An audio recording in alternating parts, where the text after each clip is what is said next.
வணக்கம், இது திருமதி குக் சேனல். இன்றைக்கி நம்ம மத்தி மீன் குழம்பும் மீன் வறுவலும் பார்க்க போகிறோம். மத்தி மீனை சுத்தம் பண்ணி எடுத்து வச்சுருக்கோம்.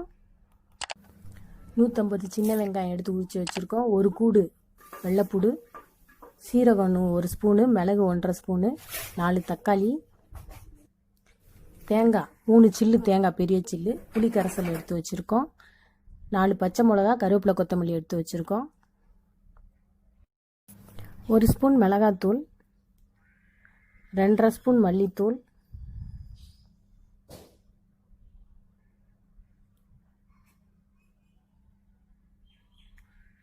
1/4 ஸ்பூன் மஞ்சத்தூள்.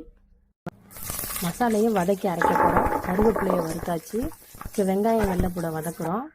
வெங்காயம் வெள்ளைப்பூடு நல்லா வதங்கினோன்னா மிளகு சீரகத்தை அதோடு போட்டு அதையும் நல்லா வறுக்கிறோம். வதக்குனது நல்லா ஆறினோன்னே மிக்சி ஜாரில் போட்டு அரிஞ்சு வச்ச தேங்காவையும் அதோட போட்டு நல்லா அரைச்சி வச்சுருக்கோம். அரைச்சி வச்சுருக்க எல்லா மசாலையும் இப்போ ஒன்றா கலக்கி வைக்க போகிறோம். அரைச்ச மசாலையை போடுறோம். மிளகாத்தூள், மல்லித்தூள், மஞ்சத்தூளையும் அதோட சேர்க்குறோம்.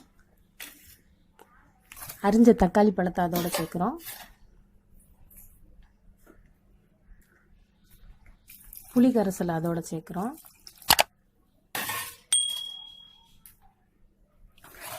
எல்லாத்தையும் மிக்ஸ் பண்ணுறோம். தேவையான அளவு தண்ணி ஊற்றிக்கிறோம். நமக்கு எந்த அளவுக்கு தேவையோ, மீன் குழம்பு கெட்டியாக வேணாம், கொஞ்சம் தண்ணியாக இருந்தால் நல்லாயிருக்கும்.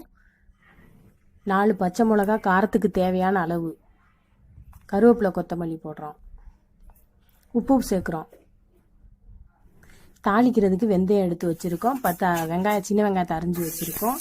இப்போ பாத்திரத்தில் எண்ணெயை ஊற்றி வெந்தயத்தை போட்டு, வெங்காயத்தை போட்டு, கருவேப்பிலையும் போட்டு மீன் குழம்பு தாளிக்கிறோம். வெங்காயம் கறி எல்லாம் நல்லா பொரிஞ்சோன்னா குழம்பு தூக்கி அதில் ஊற்றுறோம். குழம்பு நல்லா கொதிக்குது. குழம்பு கொதிக்கிறப்ப மத்தி மீன் அதில் போடுறோம். குழம்பு கொதிக்கிற வரைக்கும் மீன் பொரியலுக்கு நம்ம மசாலாத்தை ரெடி பண்ணி தடவலாம். மிளகாத்தூள் 1 ஸ்பூன், மஞ்சத்தூள் 1/4 ஸ்பூன், உப்பு கொஞ்சம் தண்ணி விட்டு மசாலையை கலரி மீன் மேலே தடவி ரெடி பண்ணி வச்சுருக்கோம்.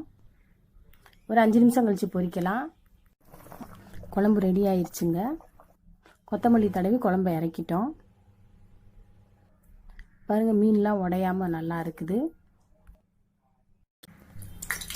மசாலா தடவி வச்சுருந்த மீன் எடுத்து இப்போ நம்ம பொரிக்கிறோம். மத்தி மீன் கண்ணுக்கு ரொம்ப ரொம்ப நல்லது. இப்போ மீன் பொரியல் ரெடி ஆயிடுச்சு. மத்தி மீன் பொரியல் செம்ம டேஸ்ட்டாக இருக்கும். குழம்பும் ரெடி ஆயிடுச்சு. பிடிச்சிருந்தா லைக் பண்ணுங்கள், சப்ஸ்கிரைப் பண்ணுங்கள். நன்றி.